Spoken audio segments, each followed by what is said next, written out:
Hello everyone, my name is Anthony Chavez, and today I'm going to be talking about more of a cultural trip that I had to Peru as a kid. Today I'm going to share how my life was before visiting Peru, during the visit, and how my life has changed ever since then. Have you ever wondered what it feels like to do the daily activities like the ancient families? Growing up as a kid, I was stubborn, spoiled, and very non-religious. I had gone through every little penny I could get my hands on in just 1 second. I didn't really care about anyone else except for me.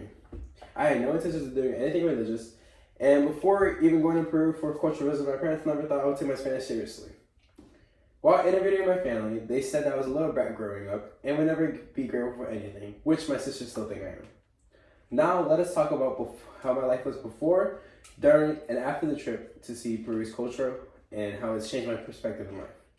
It was February 2016, me and my family were able to travel to Peru for 2 months to finally see my uncles, aunts, and cousins. Before leaving, I was asking my parents if there was Wi-Fi, if there was even hot water, or even there was even people that were able to speak English, which there weren't any. I have been in Peru before, but only for a couple weeks, not for 2 months. I was honestly very scared to travel to Peru because at that time I didn't realize my Spanish was even good enough to even have a conversation with someone. Before I left for Peru, I was trying to bring everything that I could use on a regular basis, such as my electronics, my snacks, a bottle of ketchup, and even trying to bring my Wi-Fi booster. I would have never paid attention to the small things that we have in life.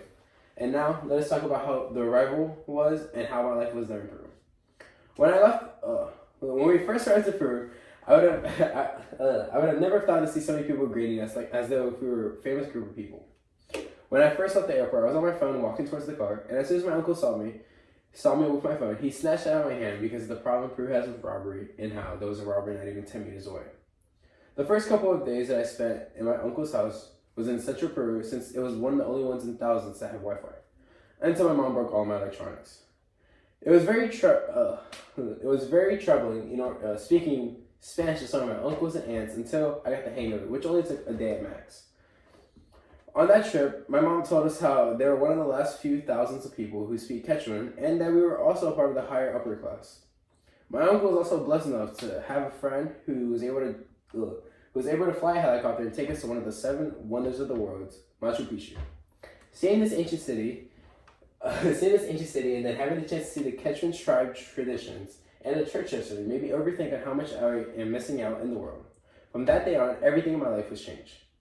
After a week and a half of being in Peru, my parents decided to take me to my mom's town where she grew up in northern Peru, Cichuta.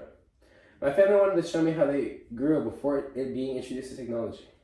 The little things that you thought that you always had, such as warm water, privacy using the restroom, or even a washing machine, were no longer right there. There was a time during the trip where I was given a chance to go to a party in Peru, but I didn't want to because I didn't have the proper clothes to wear to a party. But my parents forced me to go. When we first arrived at the party, I realized that everyone had mud covering their clothes, but no one cared. They were also just dancing around, singing around, having the time of their lives. I was also able to see the Amazon River from a very rare perspective, drive a 4x4 throughout the whole desert, and I was able to spearfish in an oasis. Finally, let's talk about the effect Peru has changed me entirely.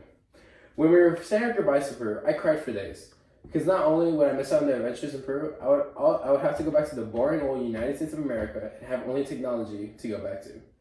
Peru has shown me ways on how to progress in life with a way of experiencing new things at the same time. Still, I miss all the little things I did, even though I haven't been there in 9 years.